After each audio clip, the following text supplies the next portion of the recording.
can't do an American movie without putting sexual scenes inside. It's impossible. Nobody will watch it. Even you will not watch it. Because I know some young people that is the part that interests them. If it doesn't interest them, why does Big Brother have such a large followership? It's God that is his enemy. He doesn't care about you. If he knows that he can use you to fight what God is building, he will come after you. How do you survive in a sexually charged world? I have one phrase for you. If you keep that phrase, you will become righteously strict to yourself. So everywhere I am, salt. Everywhere I am, light. Hello guys, welcome to EFZ Media and TV, where we provide you with highly inspiring and motivational gospel content. We aim to ignite transformation through the delivery of Christian teachings based on truth and wisdom. Like, comment, and share. God bless you. No man lights a candle and puts it under a bushel. He said he puts it on the lampstand so that it can give light to everybody in the house. He now says, let. Oh my God. The word there is let your light so shine. That means nobody is going to do it for you. Who is going to let it? You. Let.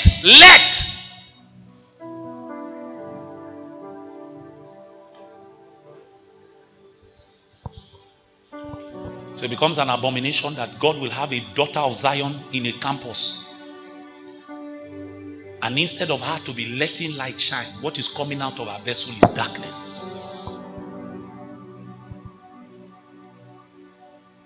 A young man that I was mentoring at some point came to me and told me that he was struggling with masturbation. So he went to go and speak to his sister in fellowship, who was a spiritual sister. The first question I asked him is that all the brothers in the fellowship had died. Or the school, there are no brothers. It's a sisters only university. When Satan wants to put you in a difficult position, he will make you look very foolish. He went and shared his struggle with the sister, and the sister agreed to be mentoring him. So anytime the urge comes upon you, call me. It was working at first. Until when the urge came upon him one day, and he called the sister said, come, let's pray. From come, let's pray, corruption entered. Some of you, it is from my reading partner. How you were reading statistics and your nose became the subject of the day. I see your pointed nose. We still don't know till today. From mean, median, and mode, your nose was now the object of conversation, and that day throughout the night you didn't read. It was not enough warning to you that you are in trouble. Because you don't understand that God is not going to put an angel by your side to be forcing the light to come. You are the one that will do what? Let it. You will let it. So it means you will come to a place in your life where you now determine that I must fulfill purpose. And my primary purpose is to host God and dispense him to a dying world.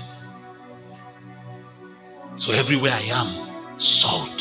Everywhere I am, light. And you see, Satan understands this mystery.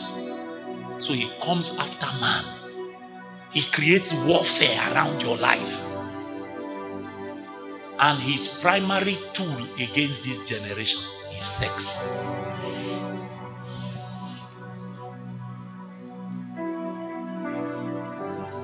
You see a young lady on her wedding day, you will be wondering, what is she selling? Is it her breast that is on sale? Or what? Or you don't know that fashion, it has what drives it. You don't know. The Bible does not have a dress code per se. The driving force of the dress code in the Bible is something called modesty. That's the dress code of the Bible, modesty.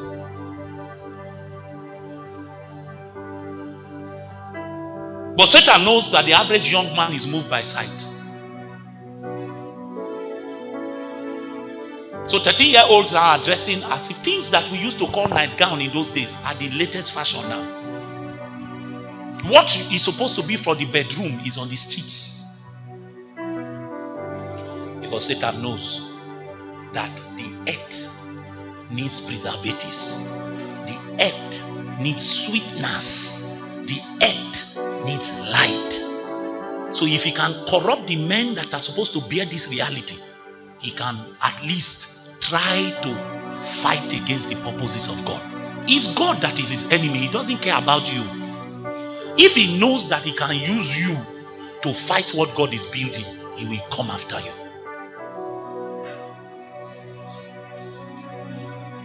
And his primary tool now is sexual immorality. They can't do an American movie without putting sexual scenes inside. It's impossible. Nobody will watch it. Even you will not watch it.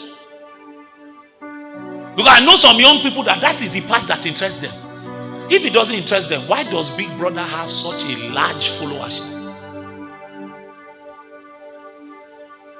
Somebody we know that doesn't have work, that what she's doing is using her body.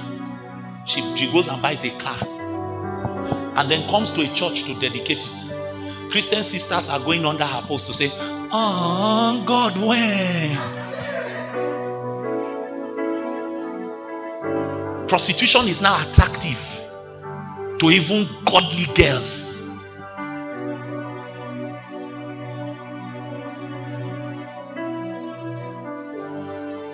Some young brothers, you cannot leave a young girl with them. They must touch her body.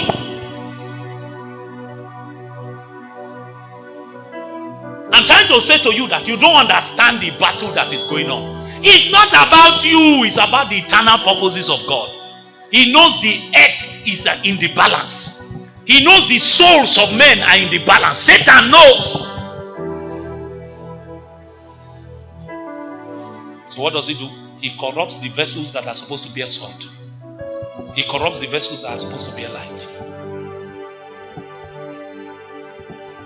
How do you survive in a sexually charged world? I have one phrase for you. If you keep that phrase, you will win. Become righteously strict to yourself.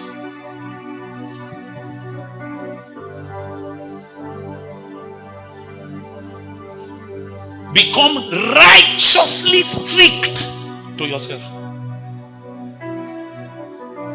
People don't like me because, you see, I'm not afraid to say the hard things. Not everybody can be my friend, and I have no apologies for it. We are not going in the same direction. We don't like the same things. Go for training, and married men are carrying girls into their room. How can me and you have a conversation? What I owe men is love, not fellowship. You can't be in my inner circle. No, what are we discussing? What are we? All your friends are womanizers. All your friends are looking for boyfriend everywhere. And your own is just a matter of time. You are an undercover agent. You will soon be recruited.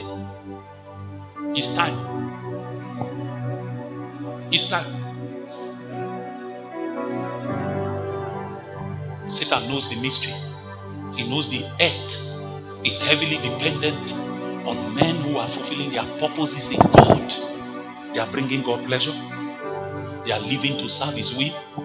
So even if she works in a bank, in that bank, she's a mobile router for the glory of God. Whether it's in oil and gas or he's in pulpit ministry, anytime you find them, salt and light. Salt and light. Salt and light. They are affecting the world and they are pleasing the Father's heart. That is your primary purpose in life. So if He gives you money, it's for the kingdom. He gives you a wife, it's for the kingdom. He gives you a husband, it's for the kingdom. Everything you have built your whole life around Jesus. So it becomes easy for Jesus to establish His will through your life. But you see, many people are losing the war of sexual purity. Because that war is first a war in your mind before it affects your body. It's a war in your mind. Sometimes when you tell people you are not ready for relationship, they think you are a bad person. It's that relationship now that has destroyed you.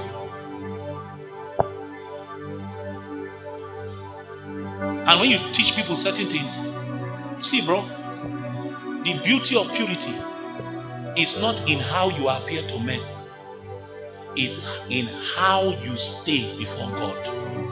You must be secretly pure towards God. That means if we check your phones now, check your last Google search history,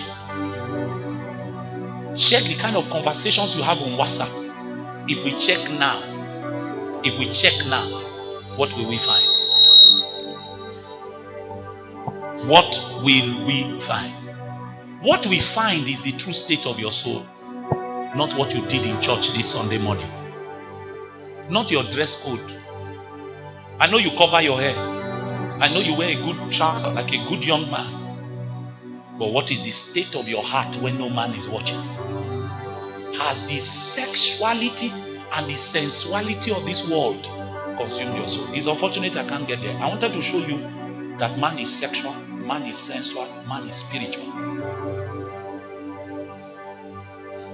Legitimately. But what Satan does is that he perverts it.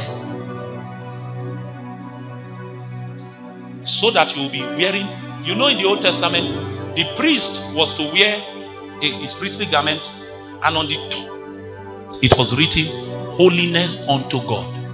You remember that? Some Christians are like that. On their garment outside, holiness unto God, but their lives are advancing the agenda of Satan. They want to advertise toothpaste, they will make it sexual. They want to do football, they will make it sexual. Because in the world, they know that sex sells. Sex sells. And it's unfortunate now that in our generation that sex is so cheap. Christians are arguing on Twitter whether cohabiting is a sin. Who bewitched this generation? One says he's an influencer. He came and wrote boldly on Twitter. The last time I checked, that thing was over 1 million, 2 million, 3 million, 4 million conversation. Fornication is not a sin. And some Christians were coming there to say, not true. How can I marry somebody when we have not tested?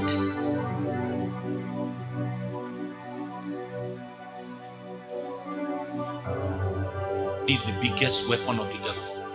And you know the painful part? I want to close now, so that I can run away. You know the painful part? Is that this thing, sometimes Satan will even position wicked men around people to abuse them just to sow a seed of corruption. So some people have been raped, some even in church, some outside the church, by wicked men. A young boy was crying to me in my office in PTI there. He came from his church to see me. It was his pastor that led him into homosexuality. A young teenager. He didn't find homosexuality on the streets. He found it in camp, in teenagers' camp. His pastor. A 16-year-old girl doing POS came to my office, ran 18, can't remember her age. Ran in with slippers, dust all over her leg. What did happen? How did you get my number? I just need to see you. She ran in there with her POS bag, everything, crying like a baby. What's the matter? Say, I'm in so church. My reverend is so person. Every time I go and clean church, he will lock the door and come and be pressing on my body. Her reverend.